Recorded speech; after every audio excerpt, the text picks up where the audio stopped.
지금 많은 분들께서 걱정하시는 게 하나 있죠. 이 미국의 클래리티 법안이 통과되면은 리플이 에스크로 락업을 통한 보유 물량이 XRP를 20% 넘게 보유하고 있으니까 이제부터 XRP가 그러면 증권으로 분류되는 거 아니냐, 여기에 대한 질문을 정말 많이 주고 계세요.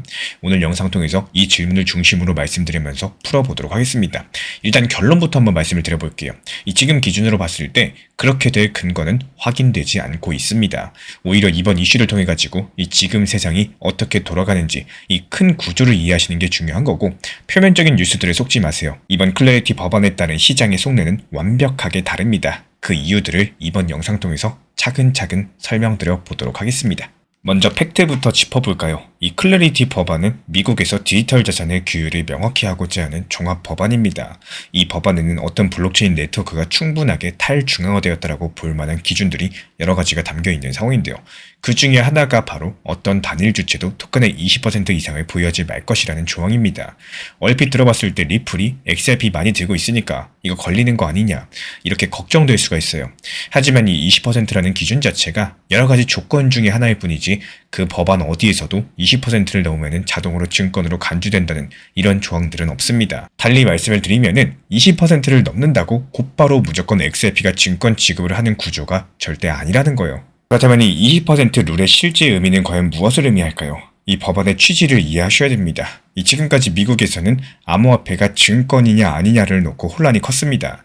이 미국 SEC는요, 거의 모든 걸 증권이라고 하고 업계는 여기에 대해서 반발을 하고, 그래서 나온 해법이 바로 충분히 탈중앙화된 토큰은 상품으로 보전하는 조항인데요.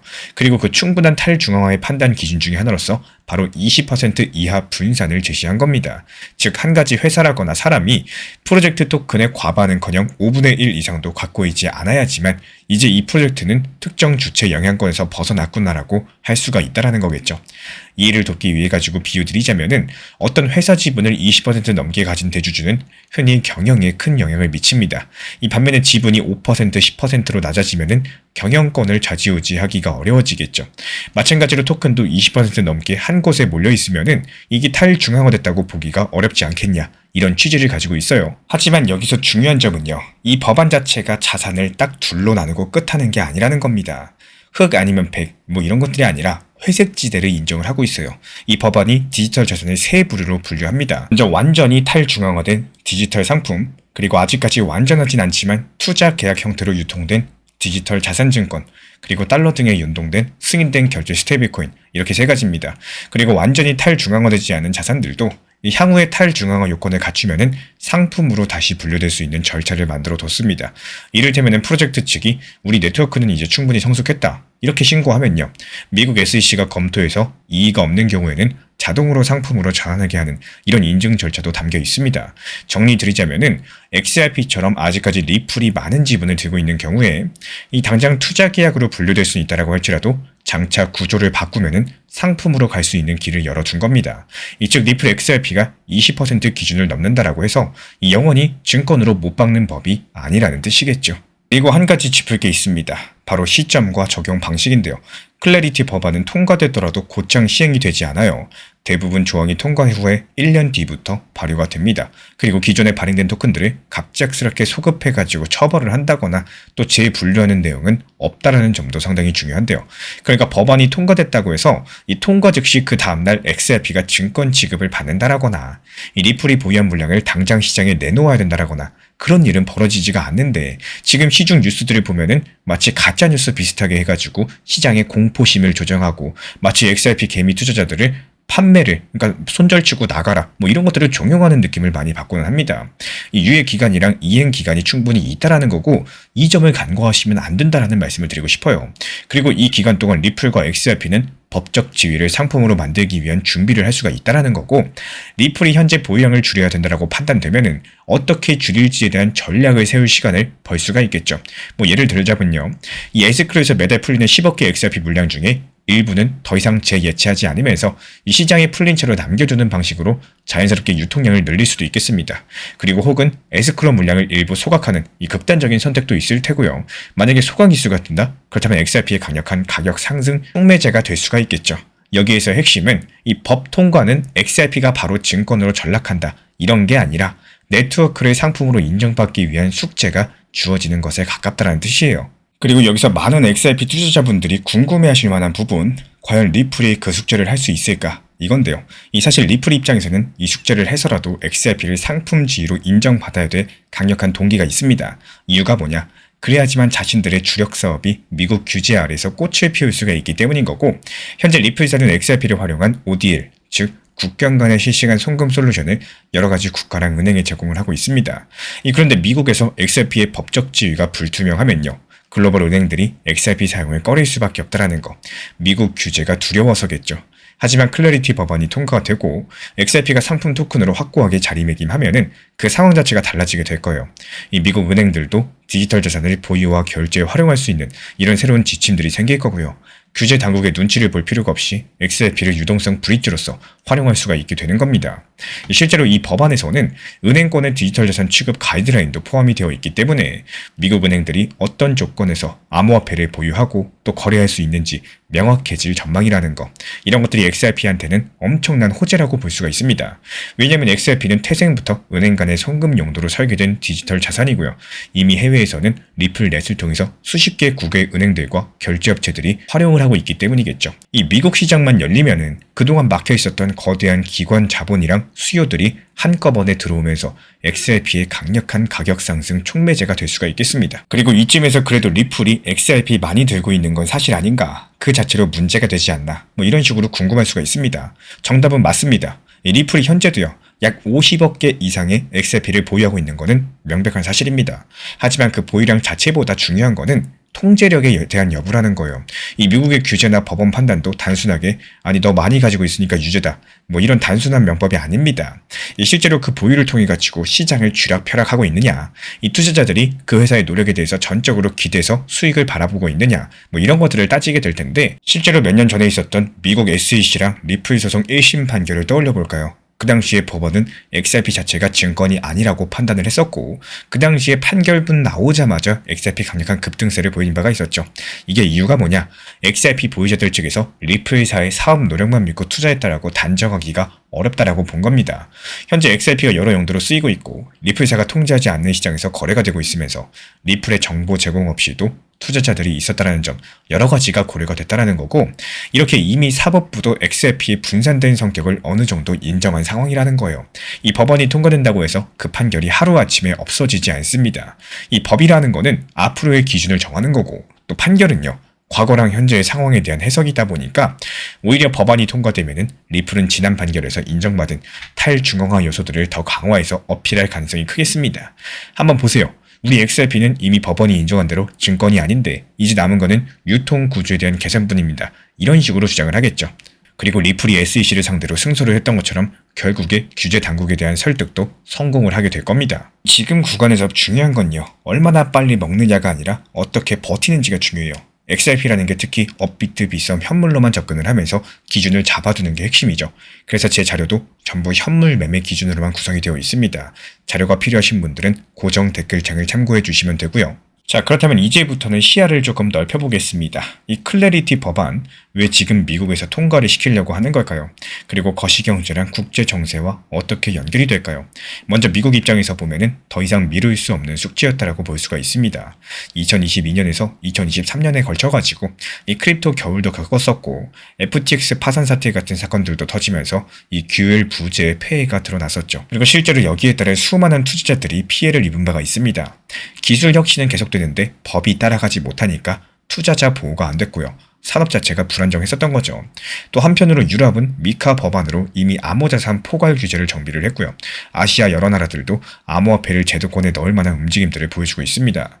이 미국이 주도권을 놓칠 수 있다는 위기감이 높아지고 있다는 거고, 거기에 더해서 최근에 중동 전쟁, 우크라이나 전쟁, 여러 가지 전쟁 등으로 인해서 글로벌 자금 흐름이 복잡해졌어요.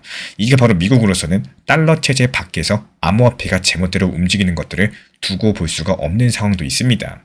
예를 들어가지고 제재 대상 국가들이 암호화폐로 거래를 하거나 이 테러 자금이 크립토로 이동하는 것들을 막아야 되는 과제가 있겠죠. 그래서 의회 차원에서 초당적으로 이 법안을 밀어붙인 면도 있습니다.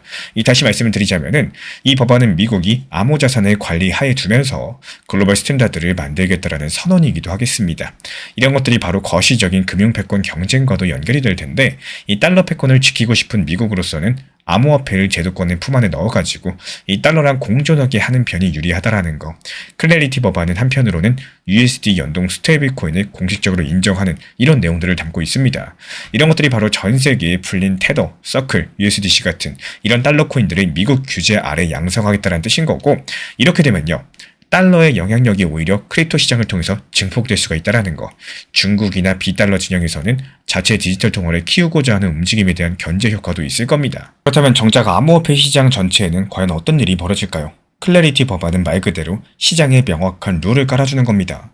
그동안은 회색지대에서 눈치 싸움을 했었다 보니까 미국 SEC가 언제 누구를 고소할지 몰라서 전전긍긍했었고, 거래소들도 어떤 코인을 상장하면 뒤통수 맞을지 몰라서 조심했고요.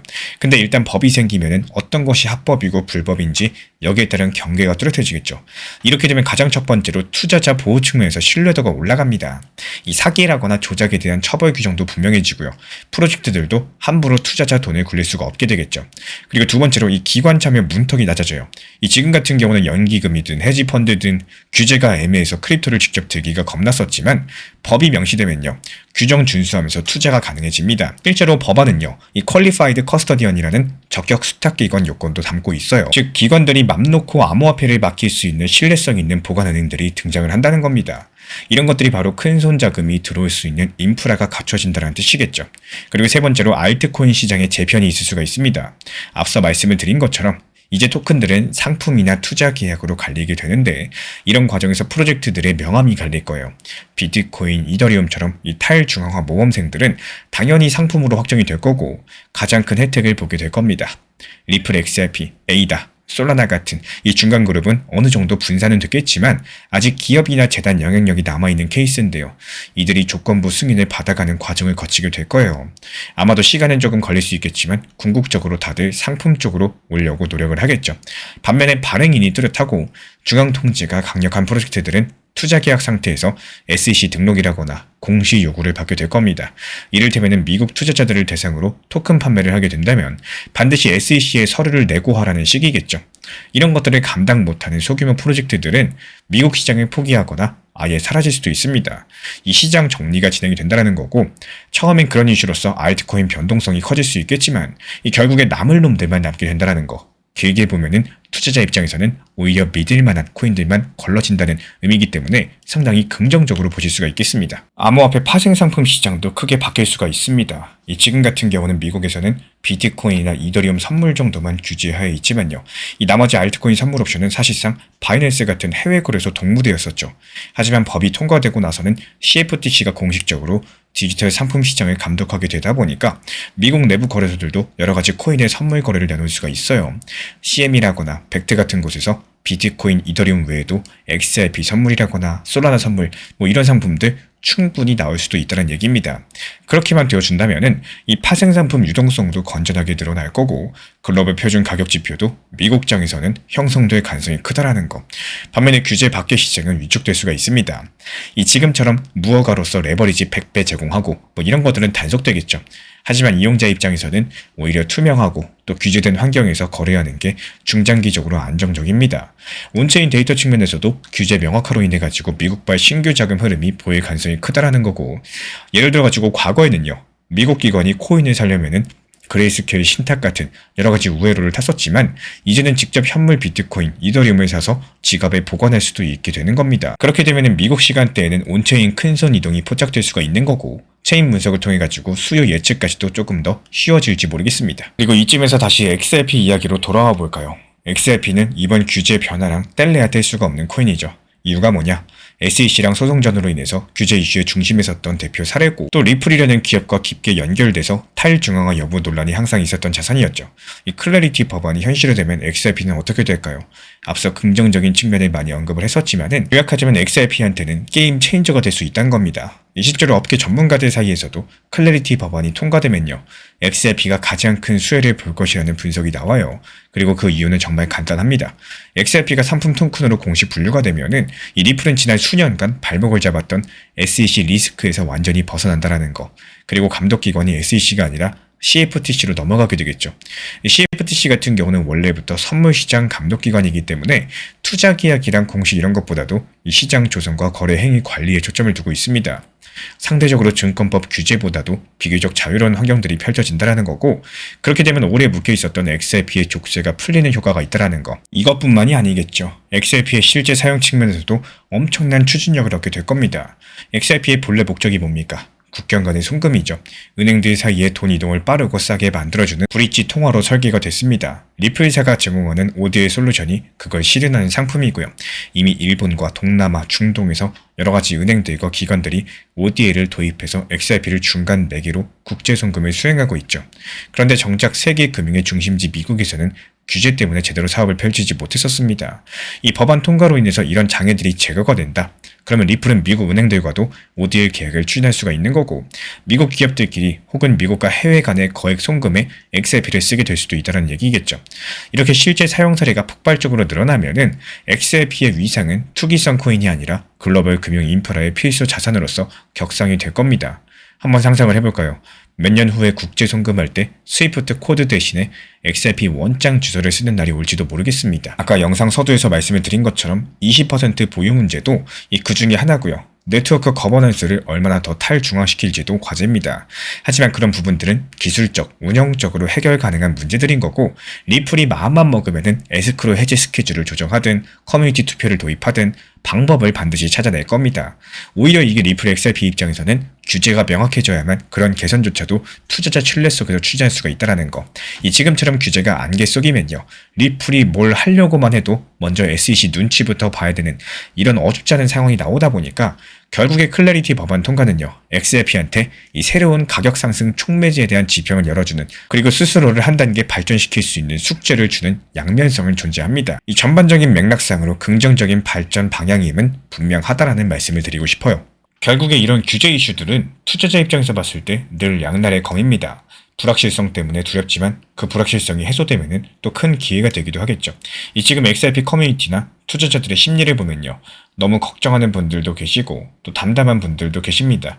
이 사실 어느 쪽이든 확신보다는 추측에 근거한 감정일 수가 있다는 거고, 이럴 때일수록 냉정한 사실 체크랑 구조 이해가 중요하겠습니다. 우리가 확인한 사실들을 다시 한번 정리해 볼까요? 이 첫 번째로 20% 기준은 자동 증권 트리거가 아니다라는 거. 그리고 XRP는 이미 법원에서 비증권으로 판정받아서 유리한 고지를 점하고 있다는 거. 그리고 세 번째로 법안은 탈중앙화로 가는 로드맵을 제시하는 것이지 갑작스런 단두대가 아니라는 거. 네 번째로 리플이 XRP를 당장 팔아치워야 될 상황은 아니라는 거. 이 정도가 지금 나온 팩트입니다. 이런 것들을 바탕으로 생각을 하시면요, 지금 XRP를 보유한 투자자가 공포에 질려가지고 페닉스에 매도할 이유는 크지 않다라는 결론이 나올 수밖에 없겠죠. 물론 시장이라는 게 이 투자 심리가 쏠리면은 또 일시적으로 봤을 때 과민 반응이 나오기도 합니다. 또 혹시라도 법안 통과 즈음에 XRP 규제 위험이라는 오해가 퍼져가지고 이런 가짜뉴스들로 가격이 급락을 한다면은 그거는 오히려 과도한 공포로 인한 저가 매수 찬스 기회가 될 수가 있다는 거예요. 또 반대로 법안 통과 기대감에 너무 앞서가서 가격이 급등을 해버리면은 그것도 단기 과열이니까 어느 정도 부분 입결은 해두셔야겠죠. 결국에 중요한 건요, 우리 구독자분들 본인의 원칙과 계획을 지켜나가는 투자 매매만 하시면 되는 겁니다. 이 정책 이벤트들 누구도 100% 상승한다 하락한다 장담 못해요. 그러니까 한쪽 시나리오에 올인하지 마시고 유연하게 대처할 수 있는 마음의 준비와 전략들을 미리미리 준비를 해두셔라 말씀을 드리고 싶습니다. 마지막으로 드리고 싶은 말씀은 큰 구조를 보자라는 겁니다. 이 클래리티 법안 이슈의 핵심은 결국에 암호화폐가 드디어 제도권으로 들어온다라는 상당히 큰 변화예요. XRP 이야기를 하긴 했었지만요, 이 본질은 크립토 전체 판도가 바뀌는 전환점이라는 거겠죠. 이런 거시적인 관점에서 보면은 단기 가격 등락보다도 어떤 자산이 이런 변화 속에서 살아남고 또 주류가 될 수 있을까를 생각을 하게 됩니다. 저는 XRP가 그 유력 후보 중에 하나라고 봐요. 왜냐하면 애초에 전통 금융과 연결고리를 갖게 설계된 코인이기 때문에. 그래서 오늘 영상에서 말씀드리고 싶은 거는 우리 구독자분들께서 지나친 공포감을 느끼지 말고요, 또 오히려 구조적인 흐름을 차분하게 바라보셨으면 하는 겁니다. 이 법안 통과는 리플 에스크로 물량이 투하되면서 또 XRP 증권으로 전환되는 거 아니냐, 이런 단선적인 시나리오는요, 현재로서는 확인된 게 없습니다. 오히려 법안 통과는 XRP의 정당성이 확보가 될 거고요, 이 제도권 채택이 가속화되면서 전통 금융으로 진입을 하게 될 겁니다. 이런 시나리오에 무게를 두고 저는 지켜보고 있기 때문에 이 시장이라는 게 늘 오해랑 진실이 공존하고 있지만 결국에는 진실된 구조를 이해하신 분들만이 승리할 거라고 믿어 의심치 않습니다. 투자의 거장 벤자민 그레이엄은 이런 말을 남겼습니다. 이 단기적으로 시장은 투표기와 똑같지만 장기적으로 봤을 때 개중기랑 똑같다고요. 이 지금 당장 클래리티 법안의 20% 조항들은 누군가한테는 리플을 떨어뜨릴 수 있는 투표 용지처럼 보일지 모르겠습니다. 하지만 법안의 본질을 꿰뚫어본 여러분들은 알고 계실 겁니다. 이 규제는 리플을 가두는 창살이 아니라 오히려 리플을 제도권이라는 이 거대한 바다 태평양으로 나아가기 위한 가장 명확한 항해 지도라는 사실을 말이죠. 시장의 소음들은 결국에 사라질 거예요. 이 자산에 진짜 무게만이 남는 날이 반드시 오게 될 겁니다. 20%라는 숫자에 매몰돼서 본질을 놓치기보다도 규제가 확신으로 바뀌는 그 역사적인 변곡점을 담담하게 준비하셔야 됩니다. 이 남들이 두려움에 눈을 감을 때 구조를 읽는 눈으로서 미래를 설계할 줄 아는 우리 신사채널 구독자분들이 바로 이런 시장의 진정한 승자가 되어줄 겁니다. 2026년 XRP가 마주할 새로운 지평 위에서 우리 구독자분들의 진심으로 성공적인 투자를 늘 응원드리고요. 새해 복 많이 받으시길 바라겠습니다. 이 시장이라는 게 좋을 때보다 오히려 안 좋은 때를 어떻게 하느냐, 여기서 결과를 완전히 갈라놓는다는 이야기를 드리고 싶습니다. 우리가 보통 시장이 좋아질 때만을 떠올리면서 투자를 생각하는 경우가 정말 많은데요. 이 상승장에서는 가격이 올라가고 분위기가 밀어주고 파도만 잘 타더라도 비교적 내가 원하는 결과값을 만들기가 쉬워 보이기 때문입니다. 실제로 상승장에서는 큰 판단을 하지 않아도요, 계좌가 움직이는 걸 볼 수가 있다 보니까 심리적으로도 훨씬 더 편해지게 돼요. 하지만 진짜 중요한 구간은 언제나 하락장입니다. 시장이 좋아지지 않을수록 대부분의 분들께서 불안해지고 아무것도 못한 채로 가만히 지켜보시기만 하게 되는데요. 가격이 하락할까봐, 지금 들어가면 더 손해볼까봐 결국에 가장 중요한 선택의 순간에 아무런 행동도 하지 못하게 되는 거죠. 하지만 냉정하게 보면은 하락장만큼 또 매수를 하기 좋은 시기는 사실상 많지가 않습니다. 이 똑같은 코인이라고 할지라도 10,000원으로 5,000원짜리 2개를 사는 것보다도 3,000원일 때 3개가 넘게 살 수 있다면은 시간이 지났을 때 그 결과는 전혀 다르게 나타나겠죠. 이런 것들이 감정의 문제가 아니라 숫자의 문제인 거고 구조의 문제입니다. 하락장은 피할 수 없는 구간이에요. 그 문제는 하락장이 오느냐가 아니라 그 하락장 안에서 우리 구독자분들께서 무엇을 선택하는지가 가장 중요하겠죠. 아무것도 못하고 두려워만 할 것인지, 아니면 이 구간에서 평균 단가를 낮추고 비중을 점점 더 쌓을 수 있는 내가 할 수 있는 행동을 차분하게 해나갈 것인지, 이게 중요하다라는 거고, 결국에 시장은 돌고 돌아요. 상승장은 다시 찾아옵니다. 그때 차이는 분명해집니다. 이 하락장을 견딘 사람과 하락장을 활용한 사람의 차이겠죠. 결국에 여기서 살아남는 거는 하락장을 싫어하지 않고 하락장에서 할 일을 아는 사람입니다. 요즘 시장이 하루에도 몇 번씩 분위기가 바뀌고 또 뉴스 하나로 심리가 경격하게 흔들리는 경우가 많습니다. 이런 환경에서 모든 걸 혼자 판단하려고 하시면 체력도 멘탈도 빠르게 지쳐버리게 돼요. 그래서 제가 매일 체크하는 핵심 구간들 가볍게 한 방에 볼 수 있도록 요약해서 드리고 있기 때문에 필요하신 분들께서만 현재 보이는 번호로 문자 신청 주시면 됩니다. 시장의 오르내림을 견디지 못하면 이 시장에서 오랫동안 남을 수가 없다는 사실을 받아들일 줄 아셔야 돼요. 제가 오늘 설명드리고자 하는 어떻게 받아들이냐에 따라 가지고 이 정말 좋은 경험치가 되실 수가 있는 거고, 그냥 흘려버리시면은 말 그대로 그냥 흘려버리는 이런 간단한 내용이 될 수가 있을 거라고 생각을 합니다. 이 투자 시장은요, 상승과 하락을 계속해서 반복하고 또 앞으로도 이 구조는 절대로 바뀌지가 않을 겁니다. 특히나 코인 시장은 그 폭과 속도가 더 크기 때문에 이런 구간들 버티지 못하시면 결국 중간에 탈락을 하게 되는데요. 많은 분들께서 이 사실을 너무 쉽게 생각하는 경향이 강합니다. 조금만 흔들려도 불안해지고 조금만 빠지면 방향성을 잃어버리면서 매수 버튼을 누르는 횟수만 늘어나게 되는데요. 매수를 자주 한다고 해서 실력이 늘어나거나 또 수익이 좋아지는 건 절대 아니죠. 오히려 감정만 더 소모되는 경우가 많습니다. 이 조금 쉽게 설명을 드려보자면은 매수를 자주 하실 필요가 없고 내가 원하는 시점까지 기다릴 줄 아셔야 된다는 거예요. 제가 안내드리고 있는 리플 전용방, 이 단기 종합방에서도요, 항상 말씀을 드리고 있는 내용이지만 먼저 단기 종합 알트 타점을 놓고 봐도 쉽게 설명을 드릴 수가 있습니다. 이 시장 흐름에 맞춰가지고 공격적으로 들어갈 때는 비중 조절하면서 공격적으로 진입을 하고, 반대로 공격적으로 들어가는 게 아니라 숨을 돌리고 시장을 지켜보셔야 되는 순간에는 무리해서 진입할 필요가 없습니다. 내가 잘하고 내가 원하는 환경이 아닐 때는 굳이 무리해서 뛰어들 필요가 없다라는 말씀을 드리는 거고, 그리고 내가 원하는 환경이 찾아올 때 이 비중을 조절하면서 원칙 매매를 바탕으로 매수와 동시에 목표가 걸어두시면서 천천히 대응해서도 충분히 좋은 환경을 만들 수가 있다는 거예요. 리플도 조금만 생각을 바꿔서 보면요, 정말 좋은 시기인 거고 오히려 하락하는 시점을 내가 더 기쁜 환경으로 만들 수가 있습니다. 쉽게 쉽게 말씀드리자면 리플이 계속해서 우상향으로 상승만 할 순 없어요. 아무리 재료가 좋고 호재가 많아도 얼마까지 간다라는 말들이 있어도 또 무조건적인 우상향은 없습니다. 이 내려오는 순간들은 계속해서 찾아오고요. 앞으로도 찾아올 거기 때문에 그 내려오는 순간까지 적당히 기다릴 줄 아시고 또 그 바닥 라인 단기 저점에 분할 매수를 걸어둠으로써 오히려 하락의 시기를 내가 좋아하는 순간으로 만드셔야 된다는 겁니다. 누군가는 이런 상황인데 무슨 분할 매수냐, 이미 다 들어갔다, 이래서 안 된다, 저래서 안 된다, 이렇게 부정적인 말을 하는데 안 된다라는 생각들, 이미 나는 늦었다라는 생각들, 이 시장을 이런 식으로 바라보시면요, 목적지까지 절대로 못 갑니다. 내가 만약에 방향성이 잘못되었으면은 다시 돌아가는데 시간이 조금 걸리더라도 바로 잡아야지 결국에 목적지까지 도달할 수 있다고 생각을 해요. 이번 하락에서 누군가는 이 바닥에서 손절하고 다시 찾아오는 반등의 시기에 후회를 하고 있을 겁니다. 아마 그분들께서 지금의 이 반등이 달갑지가 않으실 거고, 또 누군가는 이 바닥 구간에서 오히려 추가 매수를 통해서 이 반등을 즐기고 있을 겁니다. 어떻게 시장을 바라보고 내가 지금까지 생각했던 방법이 아니다 싶으면은 조금씩 공부하고 바꿔나가는 것도 하나의 좋은 방법일 수가 있어요. 2년, 3년 매매했는데 그 방법이 아니다 싶으면은 이 조금 더 나은 방법을 선택하고 연구하면서 5년, 10년을 준비하시는 게 훨씬 더 이득이 될 겁니다. 항상 말씀드리는 것처럼 제가 안내드리는 리플, 단기 종합방 모든 정보방에서는요, 업비트, 빗썸, 현물 매매로만 안내드리고 있기 때문에 절대로 무리한 몰빵 매수, 잘 모르는 해외 거래소 매매, 선물 매매 항상 조심하시고 멀리 하시는 게 좋습니다. 천천히 업비트, 빗썸 위주로, 현물 매매 위주로 길게 가져가셔도 충분히 좋은 시장이라는 거예요. 이 비가 오는 날을 생각해보면요, 무작정 뛰어다니는 게 좋은 선택이 아닌 것처럼 소나기가 쏟아질 때는 피해서 가는 것도 충분히 현명한 대응인 거고, 더 나아가서 그 소나기가 오는 순간을 내가 기다리던 환경들, 내가 준비해둔 시나리오 안으로 이렇게 만들어두는 것들이 훨씬 더 강력한 투자 방식입니다. 이 시장이 흔들릴 때마다 반응하는 사람이 아니라 흔들림 자체를 전제로서 계획을 세워두는 사람들이 결국에 끝까지 남게 된다는 것.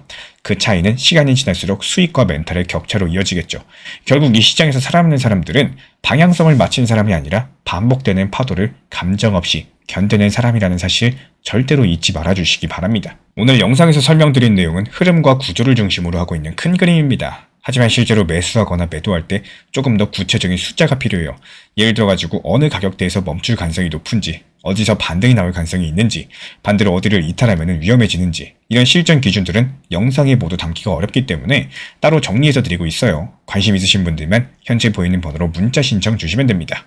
현재 제가 안내드리고 있는 정보방 입장에 대해서 관심이 있으신 분들이 최근에 많아지셨습니다. 간단하게 한번 설명드려보도록 하겠습니다. 먼저 항상 무슨 일이 있어도 업비트, 빗썸, 현물 매매로서만 안내드리고 있기 때문에 원칙 매매를 잘 활용하시는 것들을 추천을 드려요. 이 세 가지 방으로서 안내를 드리고 있는데요. 첫 번째로 가장 구독자분들께서 관심 있어 하시는 리플 전용방입니다. 리플 전용방에서는 말 그대로 리플에 대해서 집중적으로 단기 고점과 저점, 그리고 장기적인 관점에 대한 타점과 리플에 대한 시장 브리핑을 안내드리는 방이고요. 이 리플 전용방에서 안내드리고 있는 정보방 타점으로 단기 고점과 단기 저점에 대한 타점을 활용을 하시되, 신경 쓰는 매매가 아니라 목표가에 미리 걸어놓고 미국 시장이 활발한 새벽 시간대 혹은 업무 시간대도 신경 안 쓰면서 수익 실현과 저점 추가 매수 타점을 활용하는 방향으로서 안내 도움 드리고 있어요. 리플을 무조건 장기적으로만 보는 게 아니라 메인 비중은 장기적으로 보유하시되 일부 비중은 단기 고점과 저점을 살려가면서 비중과 수량을 늘려나가고 평균 단가를 낮추는 전략으로서 운영하시는 것들을 항상 추천을 드립니다. 그리고 두 번째로 단기 타점의 종합방입니다. 리플을 몰빵으로 장기적으로만 보유하다 보면 결국에 시장의 흐름을 놓치게 되기 때문에 적당한 알트코인들을 비중을 활용하시면서 적극적으로 투자 전략으로 살려나가는 게 정말 중요합니다. 예를 들어가지고 좋은 엔진의 리플 코인을 보유했으면은 그 엔진이 잘 활용될 수 있도록 좋은 기름과 엔진 오일의 역할이라고 생각을 하시면 되는 거예요.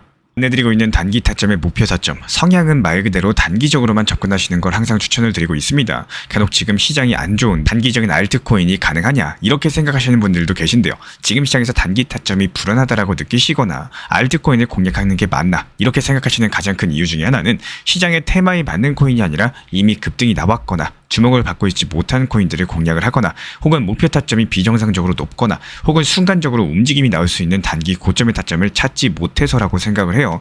결국에 투자 시장은 순환적으로만 흘러가기에 적당한 알트코인들을 비중에 맞춰가지고 병행하면서 여기서 나온 수익들로 리플의 단기 저점 매수의 계획을 통해 가지고 하나의 톱니바퀴처럼 움직이도록 내 포트폴리오를 구성을 할 줄 아셔야 됩니다. 타점은 말 그대로 단기 타점답게 수익 실현하고 나면 사실 그 이후에 더 상승하던 떨어지던 크게 신경 쓸 필요가 없겠죠. 시간 또한 바빠가지고 걱정할 필요가 없는 게 항상 말씀드린 이 목표 타점에 미리 걸어두면은 신경을 쓸 필요가 없다는 점을 반드시 생각을 하셔야 됩니다. 그리고 세 번째로는 종합 브리핑방인데요. 중요할 수 있는 속보, 시장 브리핑에 대한 핵심 내용들을 전달드리면서 시장이 어떻게 흘러가고 앞으로의 시장이 어떻게 움직일까 이런 중요 핵심 내용 같은 것들을 전달드릴 뿐만 아니라 메이저 코인과 그리고 스윙과 중장기적인 타점에 대해서 안내드리면서 단기적 관점보다는 조금 보유 기간이 있다라고 하더라도 목표 타점 자체를 높게 보는 방향으로서 안내드리고 있는 방입니다. 대표적으로 최근에 도지코인에 대해서도 목표 타점을 높게 276원의 종합 브리핑방에서 타점 안내드리면서 여유롭게 약 5일 정도 보유하면서요. 도지코인이 상승이 연달아 나오고 있을 때 오히려 과감하게 370원의 목표 타점을 안내드렸습니다.